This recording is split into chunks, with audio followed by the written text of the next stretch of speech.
आज मैं आपको एक ऐसे व्यक्ति का उदाहरण देने वाला हूं जो बहुत मोटिवेट है। अपने जीवन में उसमें अनेक कठिनाइयां हैं उस व्यक्ति के, और उस कठिनाइयों में उसने सफलता पाने का आनंद उठाया है। यह घटना है बरेली की एक व्यक्ति की, जो महान शूटर बनना चाहता था। फिर एक एक्सीडेंट में उसका एक हाथ चला गया। वो बहुत रोया कि अब मेरा सपना, अब मेरा गोल, अब मैं अचीव कैसे करूंगा। लेकिन वो उठा। उसने सोच लिया था, नहीं यार, मैं अपने गोल अचीव करने में सक्सेस, मैं अपने गोल अचीव करने में सफलता प्राप्त कर सकता हूँ। मैं कुछ भी कर सकता हूँ। ये जीवन मेरा है और इस जीवन में मैं कुछ भी प्राप्त कर सकता हूँ। मुझे कोई नहीं रोक सकता। उसने ऐसा सोच लिया था। उसमें इतनी पॉजिटिविटी आ गई थी, उसमें ऑटोमेटिक इतना मोटिवेशन आ गया था।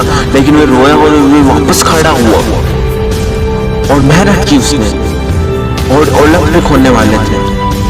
1985 के ओलंपिक्स में उसने पार्टिसिपेट किया। सब उसका आसपास के मजाक उड़ा रहे थे कि ये क्या करेगा, ये क्या करेगा, इससे कुछ होगा।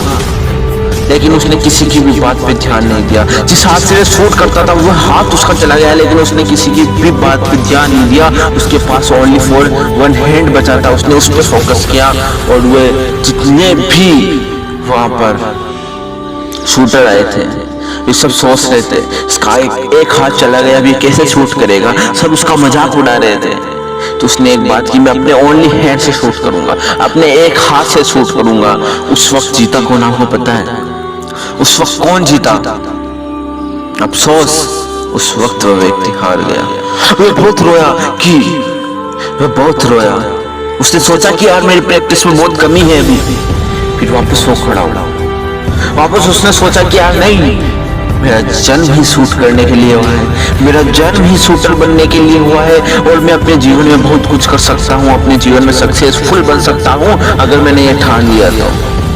उसने स्वामी विवेकानंद जी के इस ध्येय को लेकर चल रहा था कि उठो और जागो और जब तक मत रुको, जब तक अपने लक्ष्य की प्राप्ति ना हो। इसलिए वह उठा और जागा और अपने ओनली हैंड को, अपने ओनली वन हैंड को उसने इतना बेस्ट शूटर बना दिया, इतना बेस्ट शूटर बना दिया। फिर ओलंपिक्स होने वाले थे 1988 में। 1988 के ओलंपिक्स में भी उसने पार्टिसिपेट किया। सबने कहा कि यार पिछली बार ही तू हार गया था, इस बार कैसे जीतेगा, तेरे तो एक हाथ भी नहीं है।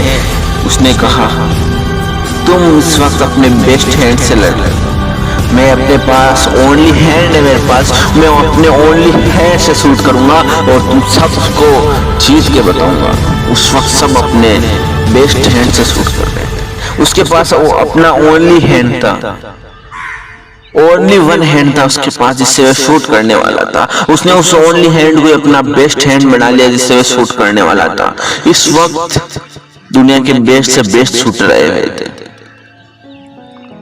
फिर जब मुकाबला चालू हुआ, सब देख रहे थे। उसने अपने ओनली हैंड से शूट किया और वे सब पर विजय प्राप्त कर ली। और इस बार मेडल किसको मिला? इस बार भी मेडल बरेली को मिला। और बरेली के इतिहास में पहली बार तक किसी ने अपने ओनली हैंड से ओलंपिक्स जीत लिया। फिर 2000 में ओलंपिक्स होने वाले थे। उसने 2000 के ओलंपिक्स में भाग लिया।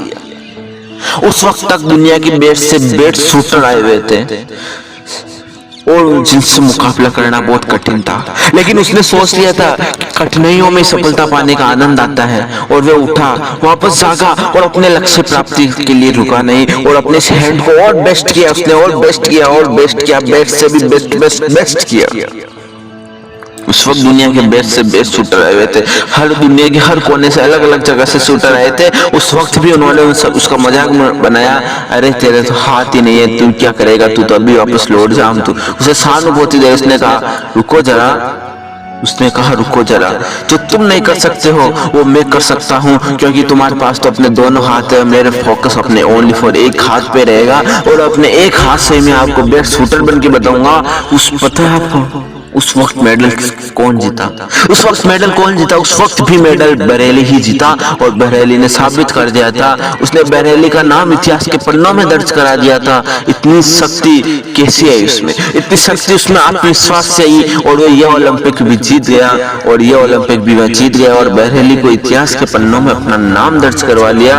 और उसने पूछा गया कि आपको सफलता कैसे मिली, तो उसने एक उत्तर दिया कि मुझे सफलता इस प्रकार मिली कि मैंने अपने जीवन का ध्येय बना लिया था कि उठो और जागो और जब तक मत रुको जब तक अपने लक्ष्य की प्राप्ति ना हुई। जब मेरा हाथ चला गया था तब भी मैं अपने ये ध्येय स्वामी विवेकानंद जी द्वारा कहा गया इस ध्येय को अपने मन में बसाए रखा और सफलता की ओर अग्रसर होता गया और सफलता मेरे कदमों में आ गई और सफलता को भी मेरे आगे झुकना पड़ा और मेरे इस दर्द को भी मेरे आगे झुकना पड़ा। मित्रों, ये किस प्रकार संभव था? उसने क्या किया ऐसा?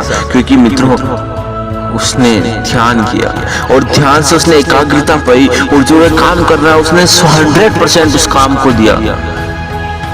तो जब भी आप कुछ करना चाहोगे सफलता आपके कदमों में। आज की वीडियो से आपको किसी भी प्रकार का नॉलेज मिला हो तो वीडियो को शेयर कर देना, चैनल को सब्सक्राइब कर देना चाहिए।